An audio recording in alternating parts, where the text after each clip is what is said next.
بسم الله الرحمن الرحيم قل أعوذ برب الفلق من شر ما خلق ومن شر غاسق إذا وقب ومن شر النفاثات في العقد ومن شر حاسد إذا حسد.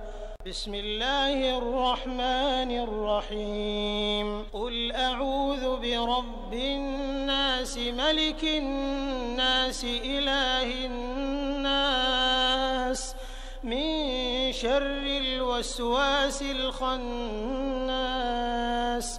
الذي يوسوس في صدور الناس من الجنة والناس.